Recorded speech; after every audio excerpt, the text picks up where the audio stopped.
कि रेट किस पे डिपेंड करता है, रिएक्टेंट पे या प्रोडक्ट पे। तो जाहिर है हमने शुरू में बात की कि प्रोडक्ट का बनना भी असल में किस पे डिपेंड कर रहा है, रिएक्टेंट पे। तो rate is directly proportional to concentration of reactant. और जब प्रोपोर्शनलिटी हमने हटाई तो हमारे पास कांस्टेंट आ गया, जिसको हम क्या कहते हैं, रेट कांस्टेंट कहते हैं। तो रेट इक्वेशन में हमारे पास तीन हिस्से आ गए, रेट कांस्टेंट और कॉन्सेंट्रेशन। अभी समझ में आई बात? मुबश्शिर मैं आपसे बात कर रहा हूँ। जी सर। इसीलिए रेट का यूनिट हमने साइड में लिखा कि रेट मोल पर डीएम क्यूब सेकंड होता है, कॉन्सेंट्रेशन मोल पर डीएम क्यूब होती है, और के जो होता है रेट कांस्टेंट, उसका यूनिट डिपेंड करता है इक्वेशन पर। तो अब ये जो इस इक्वेशन पे आप यूनिट बनाइए, कैसे बनेगा बेटा, rate is equal to rate constant और फिर कॉन्सेंट्रेशन ऑफ रिएक्टेंट। कौन कौन से रिएक्टेंट है, SO2 है हमारे पास और O2 है, दोनों को अलग अलग लिखेंगे। जो मोल्स होते हैं आप केमिकल इक्विलिब्रियम से पढ़कर आए हैं, वो कहां चले जाते हैं, पावर में। तो ये रेट इक्वेशन बनेगी, ये बात समझ में आती है मुबश्शिर? मुबश्शिर जी सर, माइक बनता सर। बेटा क्या तुम्हारे साथ सारे मसले हो जाते हैं। रेट इक्वेशन ये वाली समझ में आ रही है कि रिएक्टेंट, भाई ये तो एस की भी पड़ी हुई है ना। अब यहां से बेटा के का यूनिट ड्राइव करें, बेटा सारे के सारे के का यूनिट ड्राइव करें, के का यूनिट ड्राइव करें। कैसे ड्राइव होगा, मैं अपने पास कर रहा हूं, आप अपने पास करें। रेट का यूनिट हमें मालूम है क्या है, मोल पर डीएम क्यूब सेकंड है। के को हमने एज इट इज दिया, यहां क्या है, मोल पर डीएम क्यूब है, स्क्वायर, स्क्वायर का मतलब दो दफा, और यहां पर क्या है, मोल पर डीएम क्यूब है। बड़ा आसान है बेटा, गौर से देखिएगा मैं कैसे कर रहा हूं। ये मोल से एक मोल कैंसिल हो गया, ये डीएम क्यूब से डीएम क्यूब कैंसिल हो गया। तो अब आपके पास क्या बच गया, के का यूनिट निकालना है, तो बाकी चीजों को आप लेफ्ट साइड पे मूव करा दें, तो आपके पास खुद ब खुद यूनिट आ जाएगा। ये वाला जो डीएम क्यूब है ये यहां आ जाएगा ऊपर, तो आपके पास बन गया डीएम क्यूब। और इसके बाद ये वाला जो मोल स्क्वायर है, डीएम क्यूब नहीं सॉरी डीएम 6, क्योंकि स्क्वायर लगा हुआ था, डीएम 6, और ये वाला जो मोल है यहाँ नीचे आ जाएगा, तो मोल 2 एंड सेकेंड, ये आपके पास यूनिट निकल के आएगा। इसको आप चाहें तो ऐसे लिख सकते हैं, डीएम 6 मोल -2 और second inverse.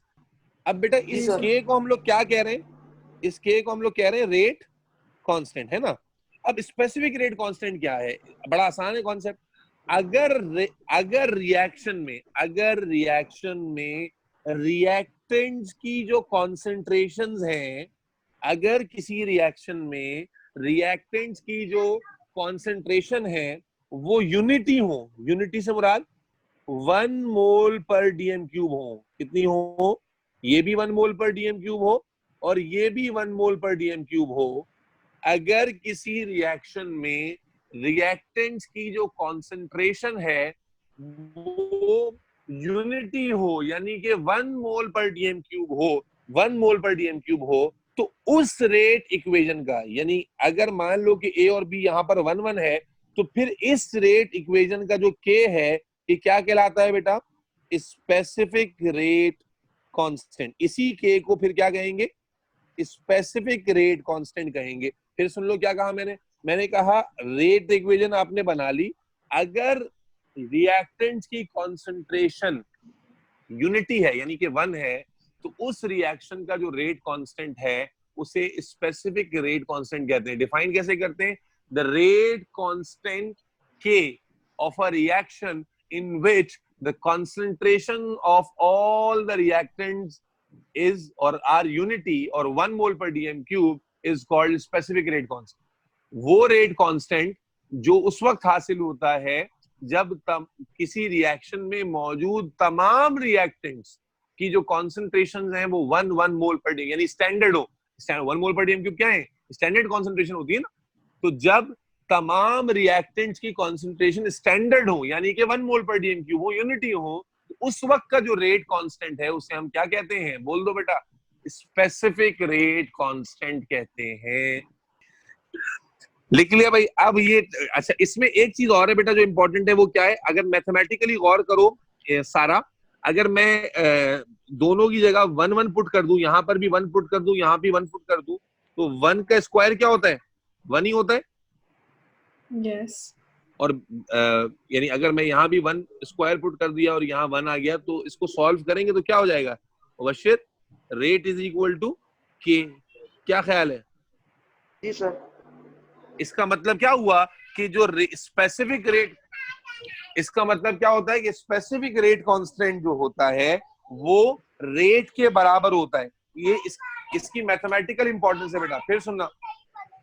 Specific rate constant जो होता है वो रेट के बराबर होता है। ऐसा ये क्यों याद रखना जरूरी है कि इस तरह के न्यूमेरिकल्स आपके एग्जाम में आए हुए जहां पर डाटा के अंदर रेट है ही नहीं, और आप जानते हैं कि रेट इक्वेशन के बगैर क्वेश्चन सॉल्व नहीं हो सकता।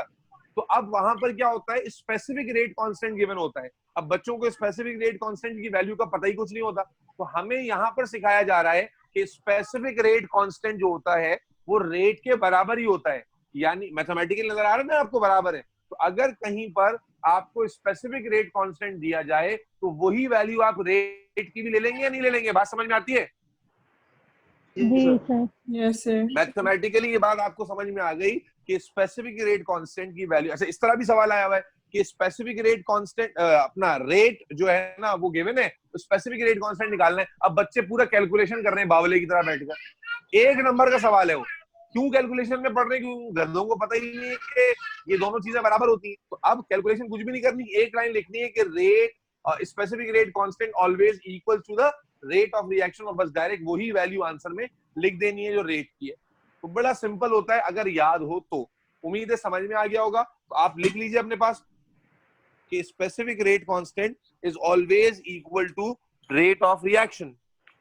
बेटा ऑर्डर ऑफ रिएक्शन की बात कर रहे हैं, डेफिनेशन लिखो बेटा, शो नहीं करो हमेशा। डेफिनेशन लिखो, it is the sum of, ये नया कॉन्सेप्ट है, ये आपने पहले नहीं पढ़ा और यही चैप्टर का सबसे अहम टॉपिक है। लिखो, it is the sum of exponents, it is the sum of exponents. Mubashir लिख रहे हो? जी सर। याद नहीं रखना बेटा, भूल जाना, ठीक है? It is the sum of exponents of reactants, sum of exponents of reactants in a rate equation,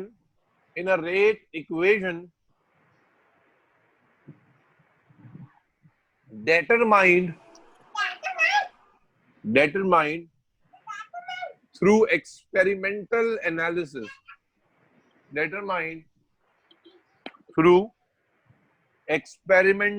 analysis,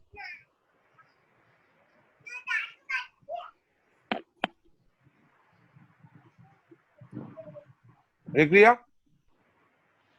ji ji sir. Sir. अब जल्दी से देखो बेटा। फॉर एग्जाम्पल एक रिएक्शन है जिसमें हम कहते हैं कि ए और बी मिलकर क्या बना रहे हैं? सी और डी बना रहे हैं। अब हमने इसकी अगर रेट इक्वेशन बनानी होगी तो हम कैसे बनाएंगे? रेट इज इक्वल टू के और फिर ए और फिर बी, ऐसे ही बनाएंगे। अब अगर आप यहां पर देखें तो यहां पर ए के ऊपर पावर क्या है बेटा? ए और बी के ऊपर पावर क्या है बोलो? 1 है। एक्सपोनेंट आप किसे कहते हैं? पावर को। आपने क्या डेफिनेशन लिखी है बेटा? It is the sum of exponents of reactants, sum of exponents of reactants. क्या मतलब हो गया? For this particular reaction A का पावर क्या है? 1 है, बी का पावर भी क्या है? 1 है। तो सम ऑफ एक्सपोनेंट अगर आप करेंगे तो 1 + 1 कितना हो गया बोलो भाई?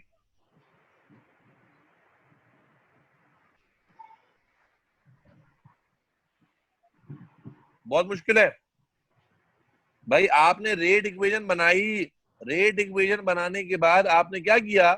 आपने जो रिएक्टेंट्स हैं उनकी पावर का क्या कर लिया? सम कर लिया। तो क्या निकल आया? ऑर्डर निकल आया। ये बात समझ में आई या नहीं आई?